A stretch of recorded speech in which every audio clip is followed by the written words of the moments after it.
राष्ट्रीय स्वयंसेवक संघ की 100 वर्ष पूर्ति के अवसर पर सिलचर में भव्य कार्यक्रम के जरिए 100 वर्ष पूर्ति कार्यक्रम शुरू किया गया है। इस कार्यक्रम को लेकर आयोजक कार्यकर्ताओं में खुशी की माहौल है। राष्ट्र की गठन तथा राष्ट्र की नींव को मजबूत किए जाने के क्षेत्र में आरएसएस की भूमिका तथा कई और पहलुओं पर इस दिन वक्ताओं ने आलोकपात किया।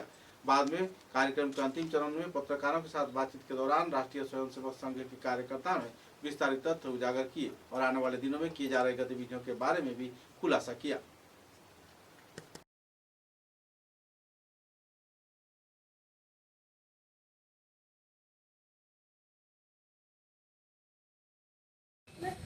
আমরা সবাই জানি এবছর রাষ্ট্রীয় স্বয়ংসেবক সংঘের শতবর্ষ পূর্তি কার্যক্রম চলছে। রাষ্ট্রীয় স্বয়ংসেবক সংঘের প্রেরণায় যেসব সংগঠন আর পৃথিবী জুড়ে কাজ করে চলছে, সংস্কার ভারতী তাদের মধ্যে অন্যতম।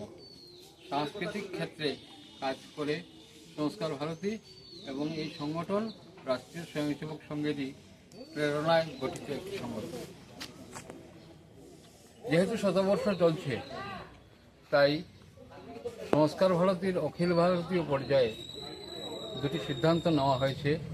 তার মধ্যে একটি হচ্ছে যে প্রতিটি ইউনিটে আর শতবর্ষ উপলক্ষে সংঘ গীতের একটি অনুষ্ঠান করা, আর সংঘ গীতের উপর একটি কম্পিটিশন করা। তো প্রথমটি অংশ হিসেবে আমরা আজ শতকণ্ঠে 100 জন শিল্পী একসাথে 5টি সংগীত এখানে উপস্থাপন করল। কোন জায়গায় বললা?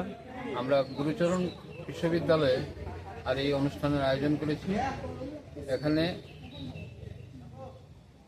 বরাক উপত্যকার বিভিন্ন স্থান যেমন লক্ষ্মীপুর, বদরপুর, শ্রীভূমি, শিলচরনগর, বরখলা, বিভিন্ন স্থান থেকে আর 100 জন নির্বাচিত শিল্পীকে নিয়ে আমরা এই অনুষ্ঠান করেছি এবং প্রত্যেক শিল্পী সংস্কার ভারতীর সাথে জড়িত।